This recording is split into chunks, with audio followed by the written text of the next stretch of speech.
I'm here with Indian River head football coach Glenwood Ferebee after his team's 42-35 comeback win over Grassfield. They were down by 21 points in this game. Coach, you exhausted?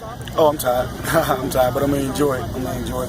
Where do we start? This was a wild game. Grassfield came out great and ready to play. You guys had a couple of special teams breakdowns, in particular with your snaps on punts. But your guys held it together. What was the thing you told your fellows at the locker room, knowing that this game was still within grasp, knowing you have such a quick strike offense? And that's exactly what I told them. We've put up 40 points in the last couple of games. So, we expect to score 40 points every night we go out. So if we're not nowhere close to that, then I still always feel like we're in the game. Defense, we got some stops. So I knew we could actually, contain them if we actually do what we're supposed to and eliminate the mistakes. And once we started eliminating mistakes, then you see the game actually turn for us. Speak on, there's so many guys that contributed, and we'll get to as many as we can, but Devin Hunter for you in particular, I thought he willed this team and the guys around him followed tonight. Definitely. Like I said, Devin, we're a young football team. We play a lot of 10th graders. We got a lot of 10th graders out there. A lot of people don't understand that, but when you got a senior like Devin Hunter, you got a senior like Jameek Knight, you got a senior like Brandon Manley, those guys been here through it all.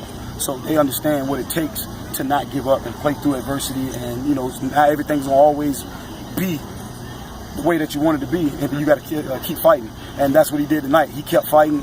Then you see Brandon Manley follow lead. Then you see Jameek Knight follow lead. And then you go to the young guys. The young guys, they jumping on board and they playing hard. So it helped out. 148 yards rushing for Hunter tonight on 14 carries, a 24-yard touchdown catch. Brandon Manley, you mentioned him on defense. Last year, quietly, he led your team in sacks with some defensive studs like Tavante Beckett and Jaquan Yulee, but 2 pick six. He's known for coming forward, but he dropped back and read those plays beautifully. Yeah, and he's done that since he's been here.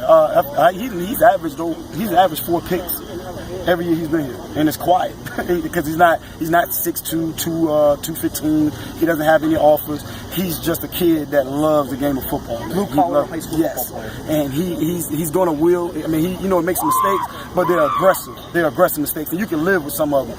But when he locked in and said, "Hey, this is what Coach asked me to do," when he did it, he made the plays that he needed to make. Jameek Knight for you. He's been coming on of late. 9 catches, 164 yards, and a touchdown. Also a touchdown run, a 2-point conversion to tie it. With DeJon Ashby going out with the injury earlier in the season, you really count on him to step up in your passing game, along with Jonathan Griffin and some other guys. Yeah, Jameek, he played a big part for us last year. He didn't score a lot of touchdowns like Kyron Betts did, but he made those big, tough catches that we needed. So we knew going into this year that he was capable of doing that. A little bit of looseness to him, too. He can juke some guys. No, he does. He's that in-space guy. We lost DeJon. We didn't really lose an in-space guy. We just lost an extra one. So now, he touches the ball a lot more to be able to get us the plays that we need in space. The guy that gets forgotten about is the Virginia Preps Player of the Week from a week ago, and Keyshawn Brown, who was very efficient tonight, 14-19, 245 through the air. He had his poise with you guys from behind the quarterback spot. Keyshawn coming over from Granby, he's used to doing everything himself, and that's some of the things that he has to work on. And we talked about it. He tried to press the game early in the game, taking a bunch of sacks, pulling the ball when he's not supposed to.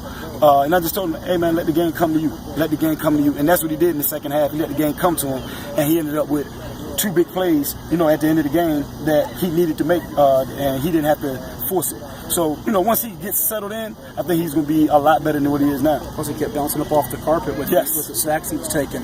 Last 2 for you. This felt like a playoff game, didn't it? It did. So it's getting us prepped for our ultimate goal. It's getting prepped for the ultimate goal, and that's to make it to the playoffs, regardless of what our record is. We want to get to the playoffs and then let the chips fall where they may. It's easy to look at this 42-35 comeback as a signature type of win, but you guys also had some moments. You probably can needle the guys saying, hey, we got to get better at this, knowing the teams that lie ahead. Yes, definitely. Special teams is big. Special teams cost us a couple games last year, Austin Smith in particular. So we can't continue to make those special team blunders and expect to win. So this week we're going to focus a lot on that. Snaps, getting the ball off in one step, timing it up, getting it off in a decent amount of time, and, covering. So, those are things that we're going to work on this week. And then, we didn't practice all this week. We was in the gym, no helmets, no shoulder pads. Yesterday was the first day we actually was able to get out the shoulder pads and helmet. We didn't do any hitting. So we really couldn't prepare for Grassfield like we wanted to. We just had to go off the film, talk to the kids, watch film, but actually being able to execute the plays was kind of difficult in the first half. Well, hey, the Braves win it. They're fun to watch. Congrats on the victory. Appreciate it.